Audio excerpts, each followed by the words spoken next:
illustrator. Miss Laurie Parker, she's been here before. I think we figured it out maybe 5 years ago, back in 2011. That was 6 years ago, though. 6 years ago. Wow, where's time go? Where's time go? Her first book was published in 1996. Since then, I believe she's on number 17, right? 16, I think. 16? Okay. She's a gardening enthusiast. Likes arts and crafts and that type of thing. Her latest book that's been released was Trespassers Talking, the one right there with the stars and bars on it. One interesting thing I found on her website, and just looking up general information about her, was that at one point she worked at the Mississippi State Library. So I can certainly relate to that. I never worked at Mississippi State Library, but they're one of our partners in their consortium, and I can just relate to you with the library aspect. We appreciate having you today, and she's written everything from children's books, which is what she started out with. And I think at this point she's written 4 novels, so she'll tell you about that transition and just her process in general. We appreciate having her, though. Thank you, Miss Parker. Thank you, Jeffrey. Well, yeah, it was 21 years ago that I released my first book, and this is the one that people who do know of me and know about my books, this is the one that most people know about.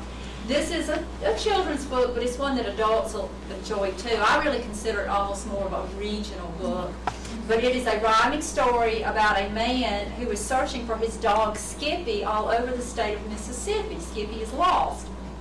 Now, as far as this debut book goes, I never really set out to be known as a quote-unquote children's book author. That was not really my aspiration. At the time of its release, I was supporting myself as an artist. I was making these handmade pins as in brooches. Actually, the pendant that I'm wearing is made through the same process. It's all done through collage, which is cutting and gluing paper. And then it's encased in resin, so it doesn't really look like a paper product, but it is cut out paper, which is really how I do all of my art.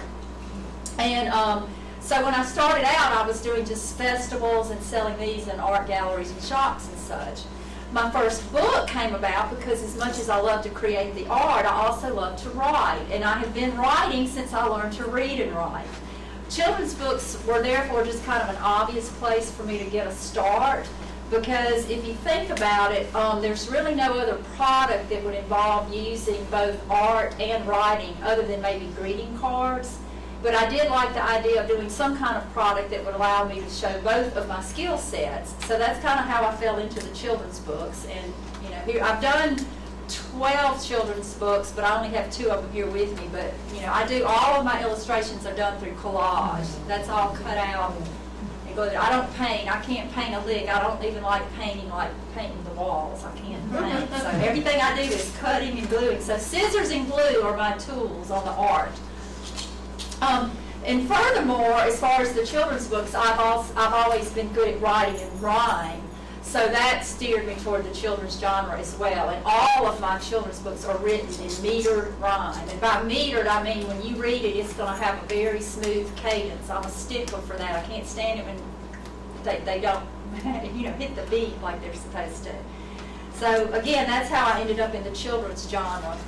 So it was way back when I came up with this idea about a dog that was missing in Mississippi, and I immediately thought, well, if it rhymes and he's missing in Mississippi, the dog's name will have to be Skippy. And I also immediately knew that I wanted to incorporate Mississippi's fun town names into the story, and that's really the premise of this book, because what happens is, on the search for the dog, the man goes through over 300 Mississippi towns. And what great material I had to work with, because we have towns with names like Hot Coffee, Bobo, So-So, Itabena, Lee-Itawamba, Manatachee, Pelahatchie, Why Not, Jumpertown, and Darling, Ecru, Coldwater, and that's just to name a few. So I knew that would lend itself to a lot of whimsy as well. And I sincerely love my state, and I was excited about the idea of creating a book that would celebrate Mississippi in that way. And mainly because at that time no book of that sort had ever been done. Now, I always tell wannabe authors that I sat down and wrote the book first before I had any idea how I would get it published.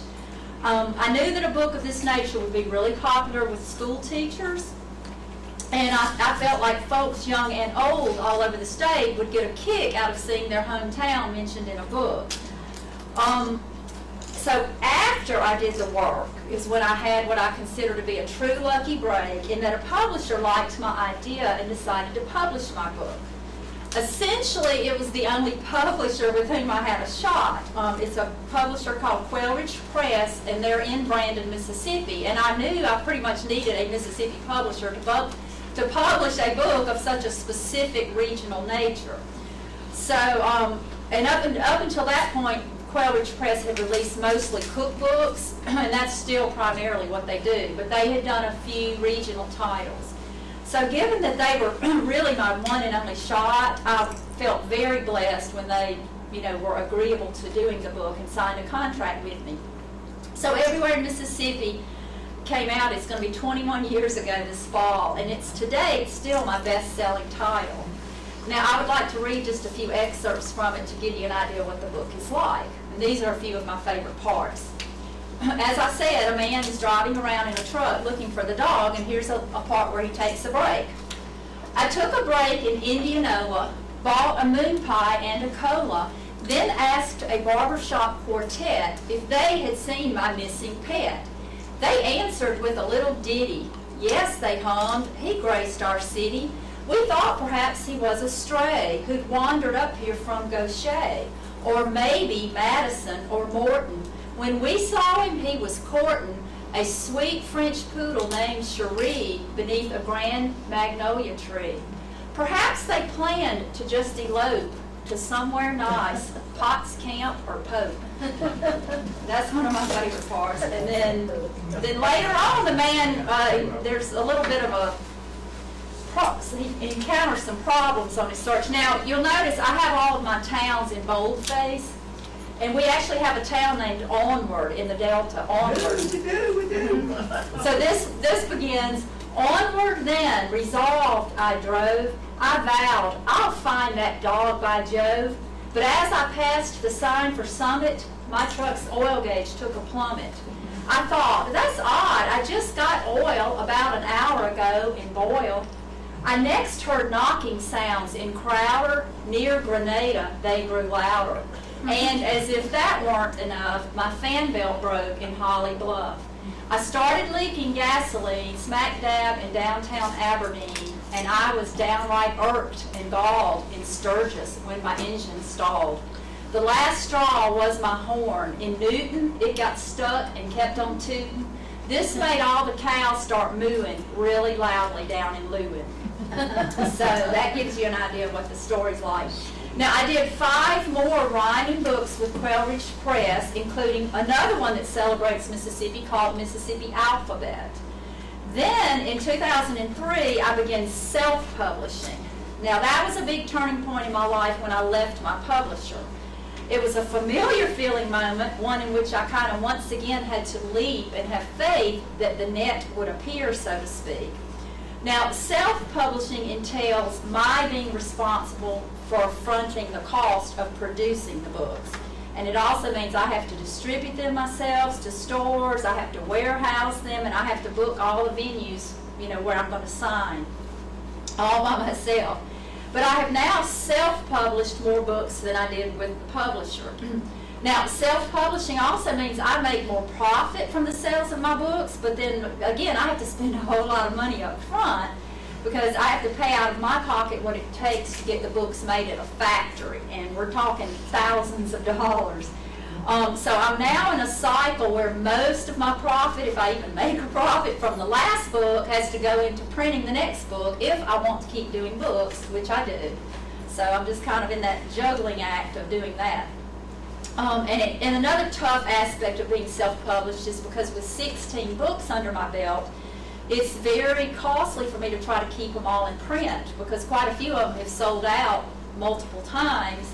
and I don't want them to be, non-existent or not available. So there have been years where in lieu of doing a new book, I had to spend my money reprinting an old one. And there have been years where I reprinted an old one and printed a new one. So again, it's a very costly venture, but I really don't want any of them to be unavailable. But one of the major pluses to being self-published, and probably my favorite, is that I have total artistic control. And I can decide what books I want to do and when.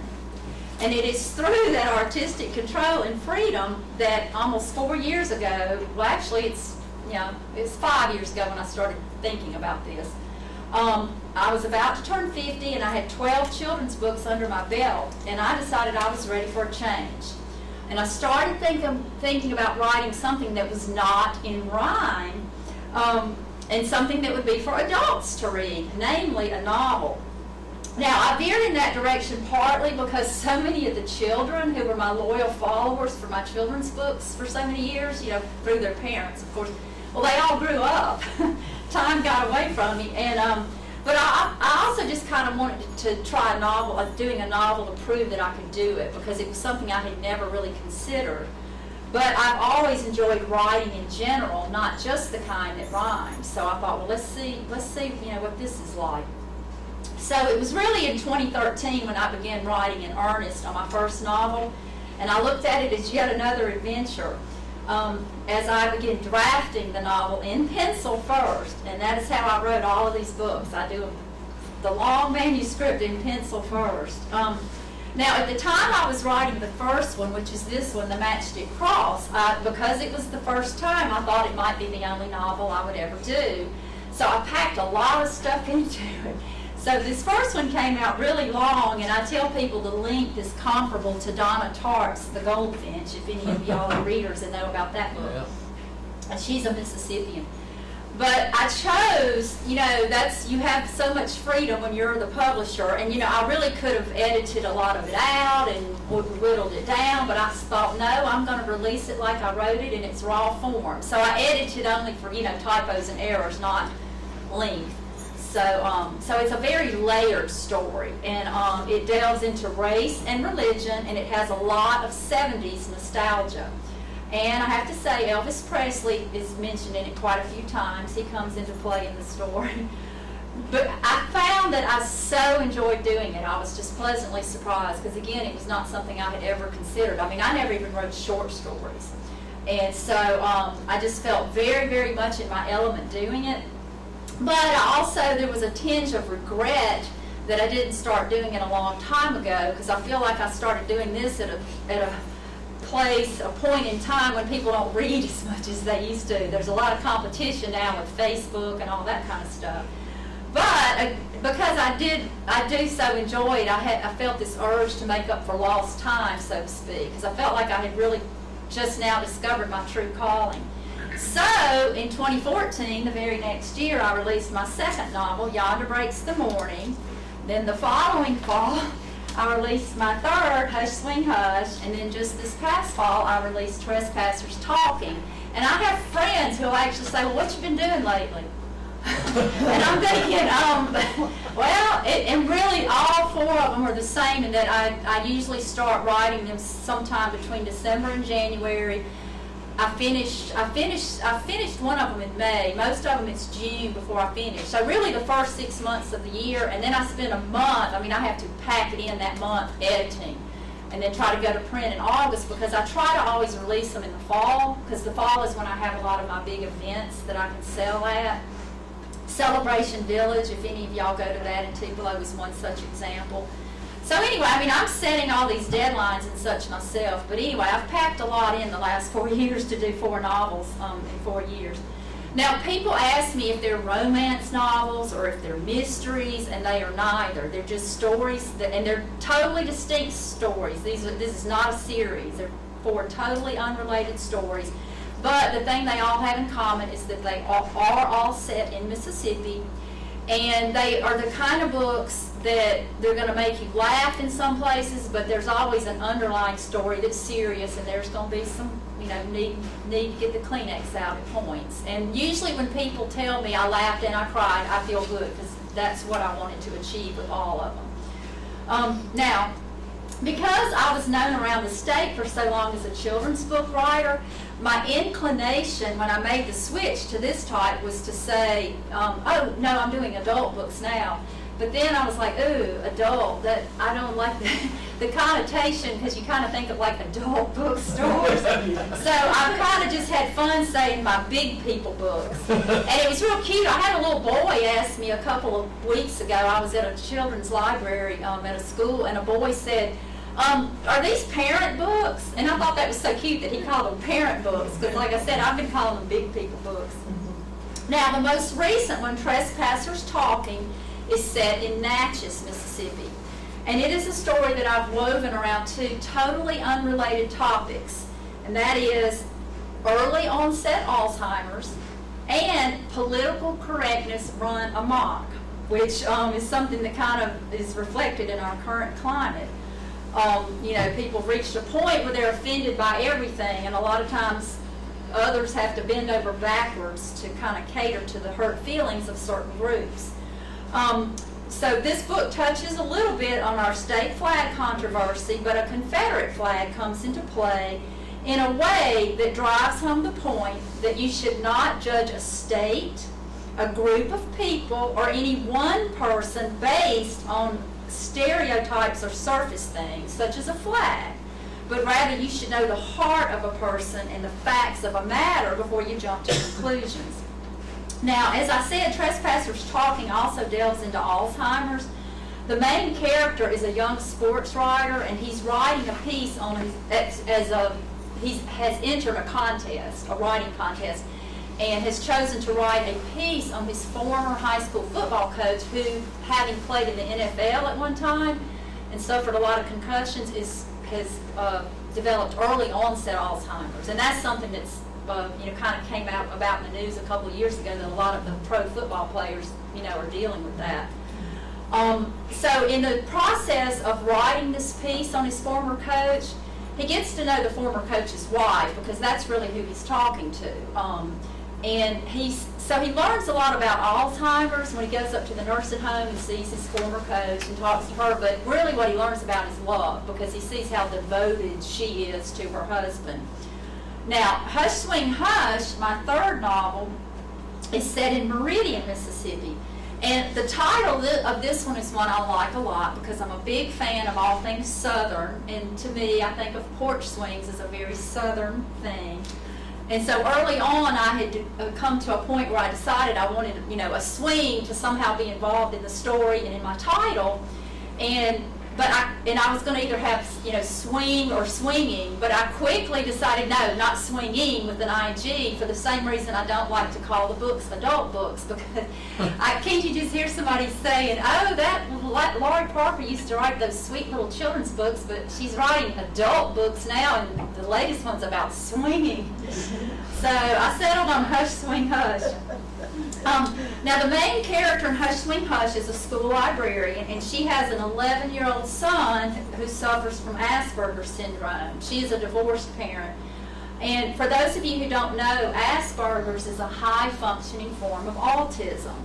Now, it's like anything like that. No two children demonstrate exactly the same behaviors based on a condition like that, but one of the common characteristics for Asperger's is that they are often hypersensitive to sound. And so that's actually where the specific title comes in, because at one point in the story, the little boy is annoyed by the creaking sound of a porch swing going back and forth, and he actually cries out, "Hush, swing, hush." So that's, where it comes from. But the title works on several levels, because this is a book for which the term spoiler alert really comes into play. There's a big secret that the main character comes to find out about her father. And so the word hush kind of works with the whole thing of something that was kept hush-hush for a long time. Now, before Hush Swing Hush came Yonder Breaks the Morning, and it is set in Oxford. And this is another title I like for the kind of Southern aspect because of the word yonder. But the title of this one actually comes from the hymn, "O Holy Night," which is mentioned in the story, and there's a line from "O Holy Night," "For yonder breaks a new and glorious morn." So So that's where the title comes from. But again, it works on, as with this one, the title works on several levels. But I just love that it has yonder, and you can see the way I designed my jacket, I've kind of made the word yonder more prominent.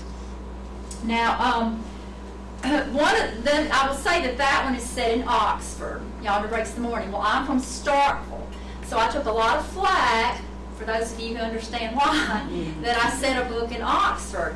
But one of the reasons, there were several reasons.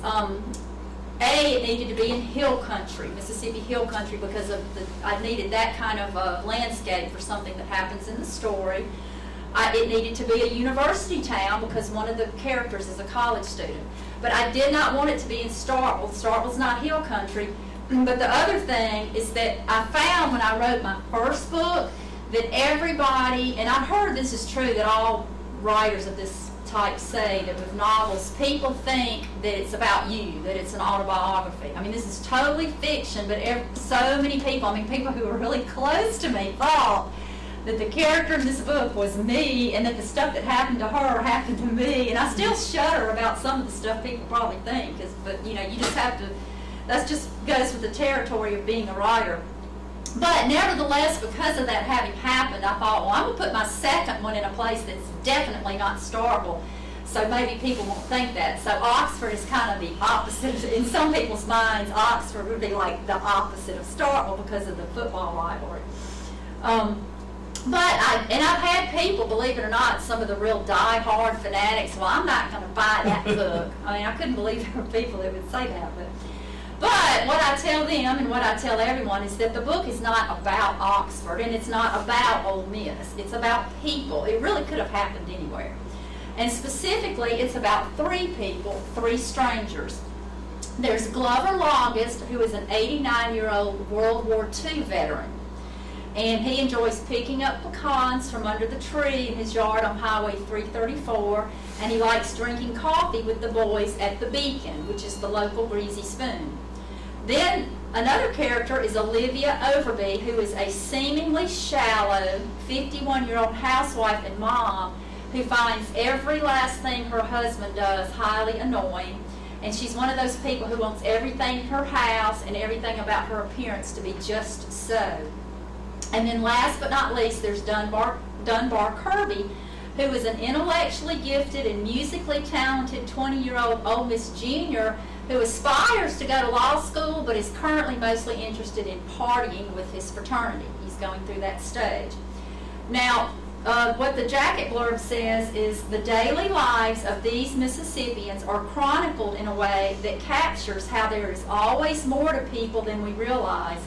And as we follow this trio of characters, their individual stories end up coming together in unexpected and uncanny ways.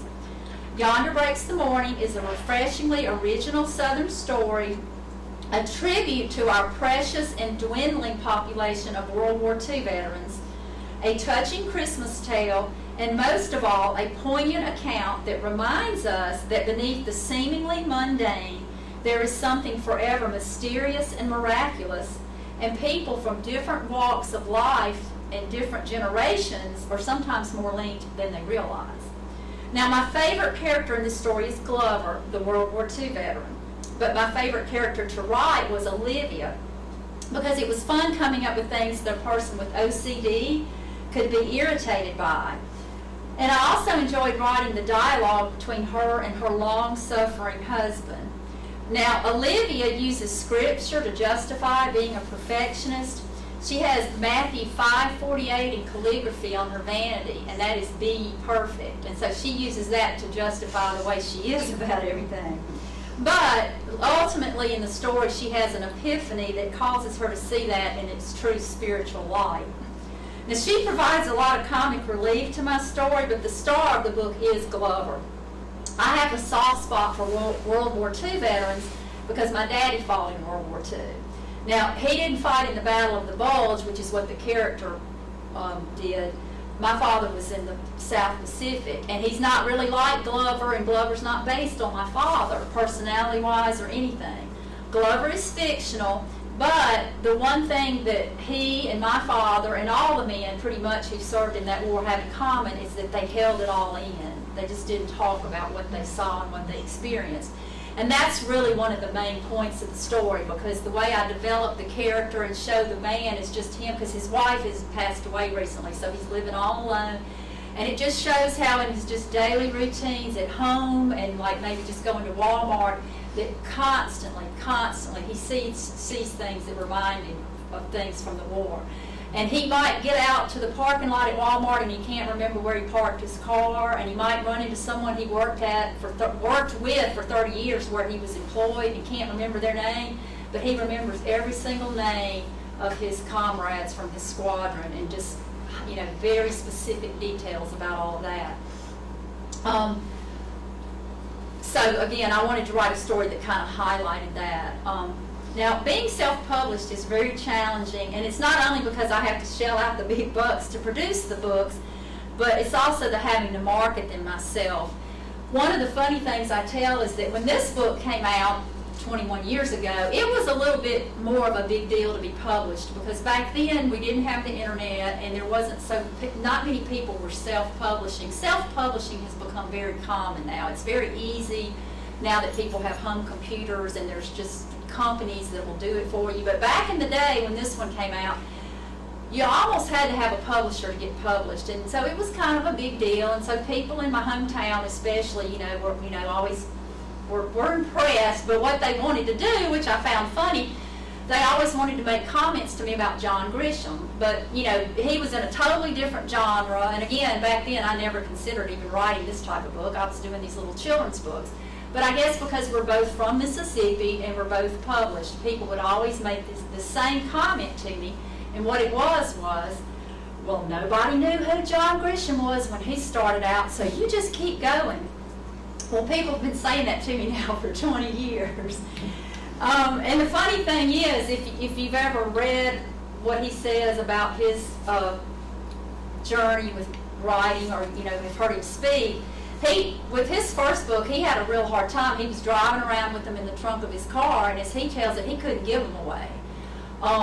And that's a time to kill. With his first go-around with it, he wasn't famous, and again, he was having to just pedal them out of the back of his car, and nobody was interested.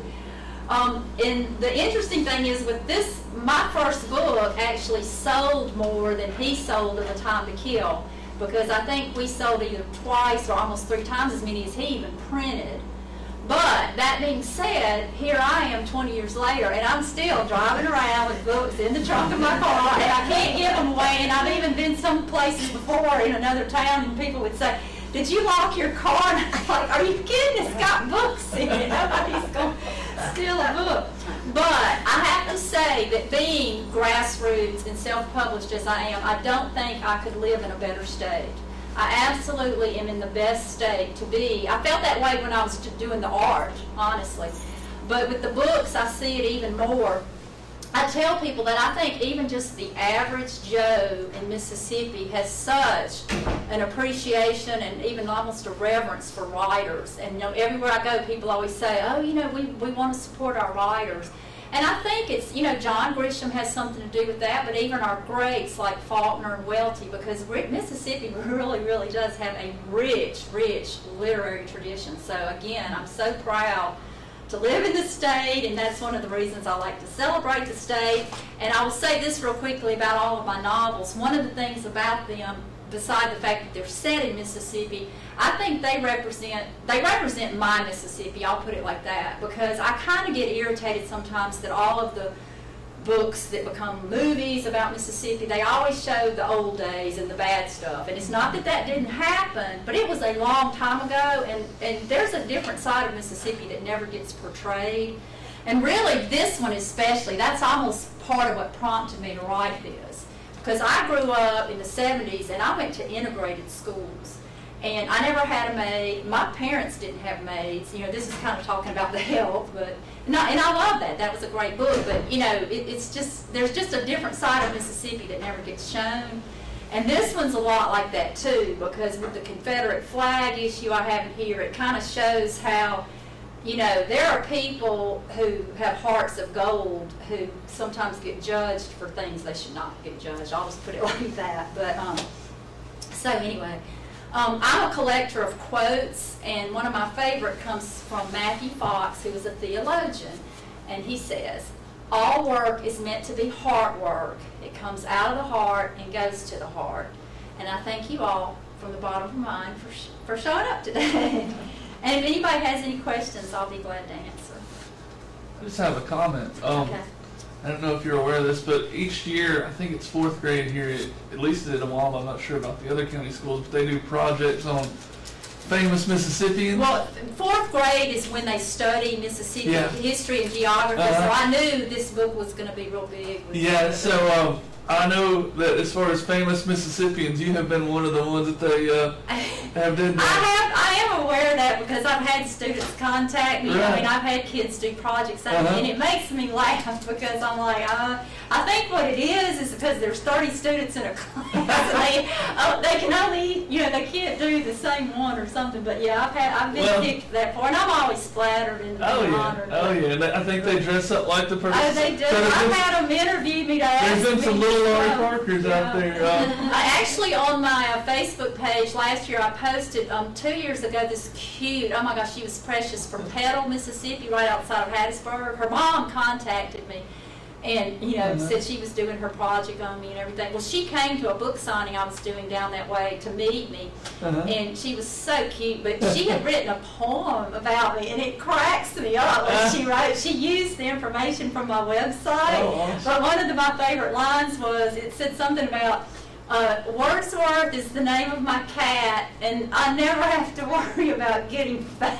And her mother said, and which is kind of funny because I always have been really, really thin, but her mother and I laughed, and her mother said she was trying to think of a way to rhyme it, but say, because I talk about being a quote-unquote starving artist, and she didn't really quite understand what that meant. She thought I was really starving, but that's how she came up with that, and I never have to worry about getting fat.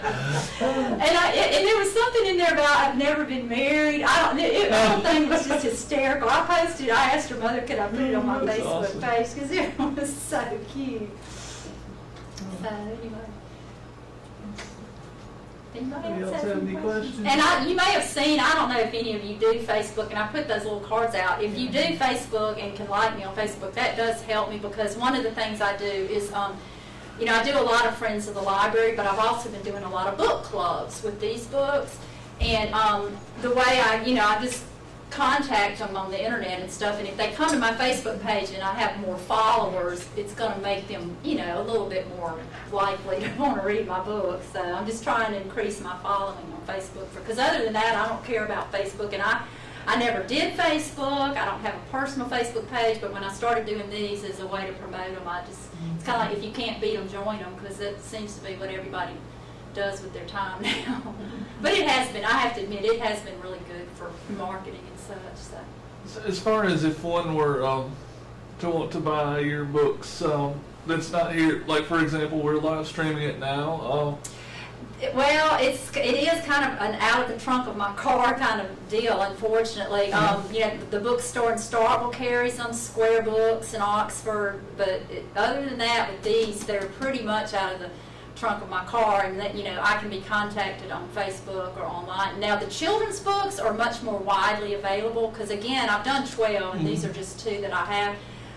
And because most of those are still with Quail Ridge Press, and I even turned some of my self-published ones over reluctantly, but they were going to go out of print, back to Quail Ridge Press. So most of my children's books are available through Amazon, Barnes & Nobles, all those places, because they're with the publisher, and the publisher can distribute a little more easily than I can myself. So. And your novels, are they on Amazon? 2 of them are on Amazon, but only as ebooks, not if you have a Kindle. These 2 are available as ebooks. Yonder Breaks the Morning and Hush Swing Hush are ebooks, but the others no. So, but no hard books of these are online. So. Any other questions? All right. Well, thank you, Ms. Parker, for coming. I encourage you all if you'd like to stop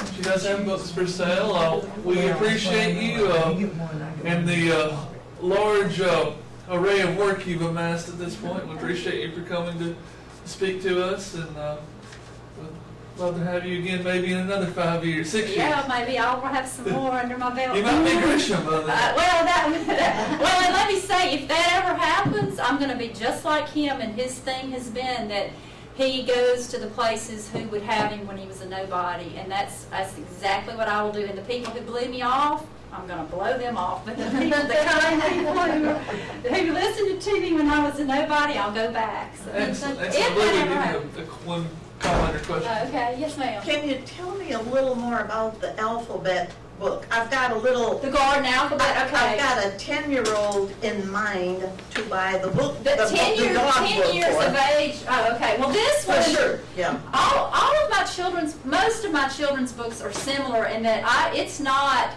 they're not baby books, I'll put it like that. The text is a little more involved, and especially this one, because this is an educational book about Well, I was going to gardening. say then her mother, they could take one page That- a night. I tell people with younger children with this, you can begin just using it as alphabet. You can Yeah. just do the sounds, but it's also a hidden picture book. So with the little kids, and I've done it with 3 and 4-year-olds, and it blows me away how quick they can find. But you know, this has a lot of elements to it. But you can begin with just the hidden picture part, or again the phonics of the sounds. You know, just saying the words that begin with that letter, and going f, fox, fuck. You know, it's doing all that kind of stuff. But then as they get older, the text, and it rhymes. But it's got some, it's got some big words because it's teaching them the names of flowers. Well, that's and why I'm stuff, thinking it would be a project. They like to read to her before she goes to bed. Yeah. It's a nice, comforting, quieting her down. And Well, I'm and the thinking, cadence of rhyming books, yeah. younger children, even when they don't understand what it's saying, they like that cadence because it's almost like you're singing to them, Yeah. So I've seen really, really small kids that I was surprised sit and listen to these because again, it's this thing, you can read a phone book to the baby and you do it right and they're going to be enthralled because it's language and it's your voice, but they are, as far as reading level, I will say that my children's books are, they need to probably be chapter book level reading to read it themselves. Well, I really like her mother to help her, but just so it's not babyish, is from the age of 10. Exactly. Yeah. And she'd be a learning thing. Right. But her mom trains dogs, so I know definitely that first one she'll love. Now, which one's about Natchez? This one is set in Natchez, and and I will say this: like this one is Natchez, Meridian, Oxford. They do again. They're not about those towns, but they'll mention famous sites and restaurants and things like that. So people who are connected to the towns always appreciate that, but it doesn't change your feeling about the story. I mean, anybody can appreciate the story, but I always try to incorporate some of the local flavor into. Which one was involved with church and race? This one. And I didn't probably say as much about this one, but what the premise of this, it's a Mississippi native, but she's been working as an interior designer in New York City for years. But she comes home to deal with some stuff she put in storage, and she brings her business partner with her who has never been to the South. So part of it is real humorous in terms of, see, I grew up in a university town, so I grew up being exposed, I have the Southern, I'm very, very Southern, but I was exposed my whole life to what it was like for outsiders when they come to Mississippi. And I can tell by your accent you're not a native, so you would appreciate this. I'm sure where you go, they think you do sound Southern now if you go home, because that's how all my friends were, But I grew up with people, reactions to things that we're oblivious to down That here. should be a good one then for And me to so- get for my daughter and husband to read. Yeah, and then it also showed, because then when she's in New York, she's dealing with all the people judging Mississippi and bringing up our bad past and calling her a racist when they don't even know her, and making the comments about, oh, you can read, oh, you have shoes on, all that kind of stuff. That's what sent a lot of people back south. Yeah. Because of how they were treated Yeah. up north. I understand that, But again, and it's kind of done humorously, because like one of my favorite parts in this story is that she is dealing with this guy he's just basically a jerk. He's a sociology professor from Columbia, and this is in the 80s. And back in the 80s, you didn't set foot in Harlem. I mean, you just didn't. But he thought he was hot stuff because he would go up to this soul food restaurant in Harlem and eat, you know, and he was kind of showing off, and he had a Porsche or something like that. You know, he was just showing off to all these girls in the office.